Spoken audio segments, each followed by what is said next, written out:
What is going on, everybody? My name is Ty and welcome back to the channel. Wow, it's been since like last season basically.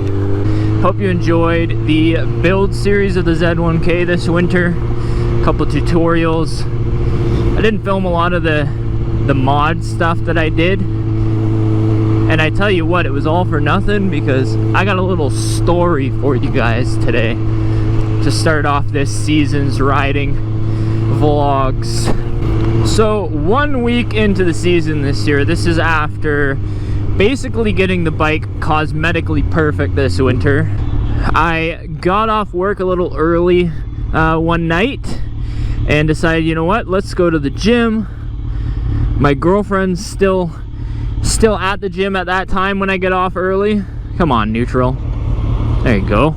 So I get to the gym, it's early, girlfriend's still rocking, and I say, you know what, let's park next to her truck. Now I gotta preface this by saying I don't normally put my bike in parking spots because I've heard horror stories of them getting hit, and just generally people don't pay attention nowadays when they're going into parking spots, especially since there's all these crazy gadgets on these cars for sensors and so on. People are just generally lazier than they used to be before all this technology came out. So anyways, normally I don't park in a parking spot, but the one day that I do decide, you know what, let's park next to my girlfriend in a spot, come out together, it could be cute, blah blah blah blah, go to the gym, do my workout, come out, and first thing that was off to me was the fact that when I parked the bike, I never turned the handlebars. And when I came out to the bike, the handlebars were at full lock. So I was like, oh, that's kind of strange, but maybe somebody was messing with the bike or something. And then I walk up and get a little closer, and I discover a note on a literal sticky pad, handwritten note, stuck to my cluster. And I read it, it says, hey, sorry, I hit your bike, didn't see it, backed into it, blah, blah, blah, blah. Here's my number. Call me, I'd like to pay for it. So at first I was like, oh, this guy definitely, I mean, it's a busy parking lot at the gym, right? This guy definitely gave me a fake number. Somebody was probably watching him hit my bike, and he just pretended, okay, I'm gonna leave him a note or whatever.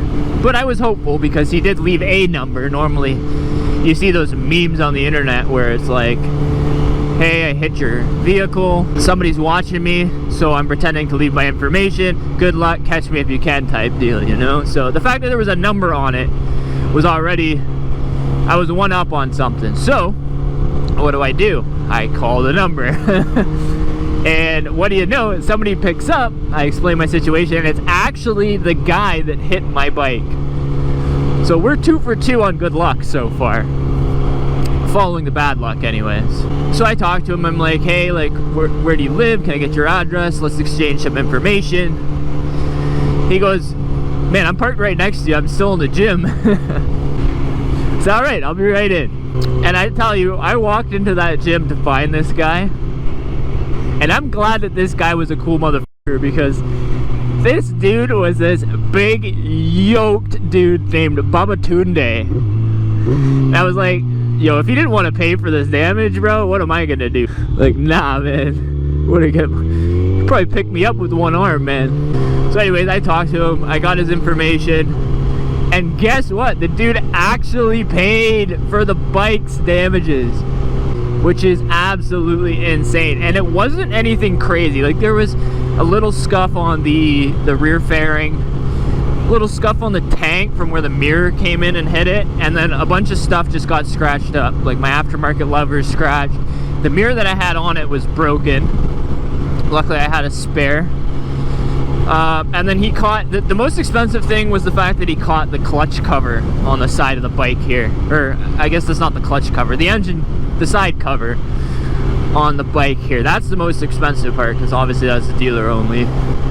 And of course the paint work, that's the other expensive part. So I got him a quote, said, hey, this is how much it's gonna cost to do it right. Luckily I'm a mechanic, so I do all the work myself, so I didn't charge him labor, obviously. So he saved a little bit there. But at the same time, it was quite expensive for how minor it looked at first. So all in all, the bike is fixed. I say that in air quotes because the paint work, I just touched it up with some touch-up paint that I had for now.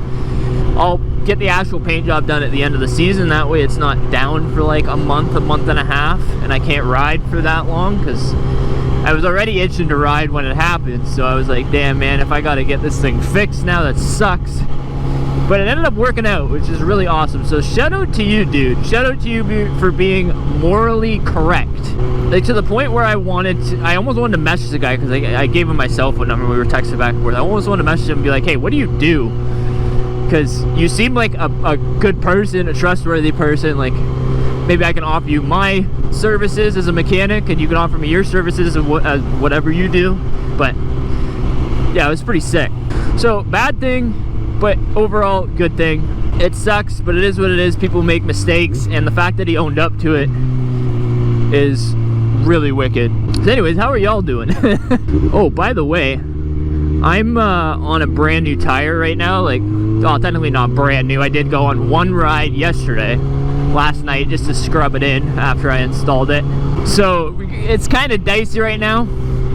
It's a Shinko 005. I was gonna get something really sweet, but I'll be honest, guys, I don't know if the Z1000 stand for next season. I think I'm gonna get rid of it at the end of the year. Now that it's cursed and was hitting the parking lot, I think it's time to get rid of it. So I've got my eyes set on the almighty ZX10r.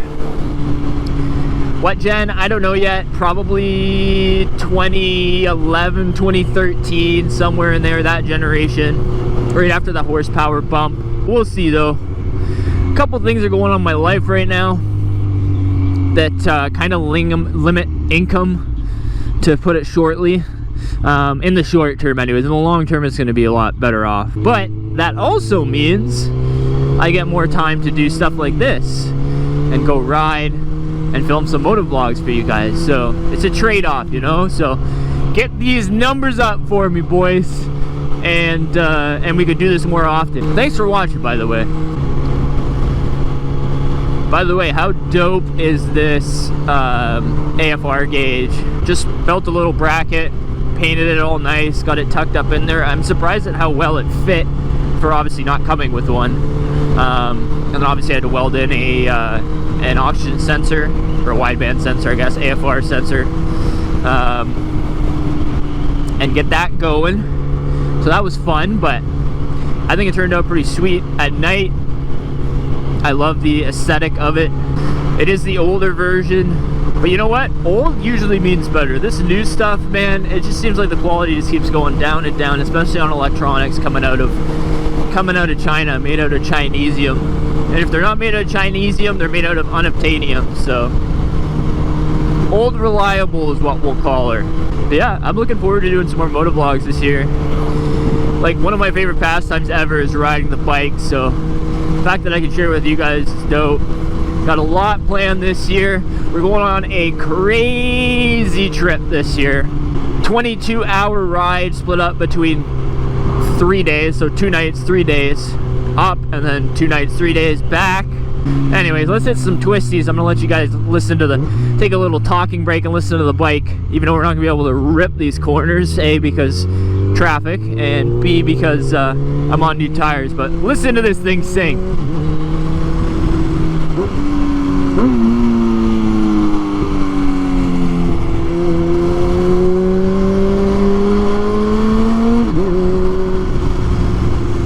Do as I say, not as I do. Don't shift through corners, ladies and gentlemen.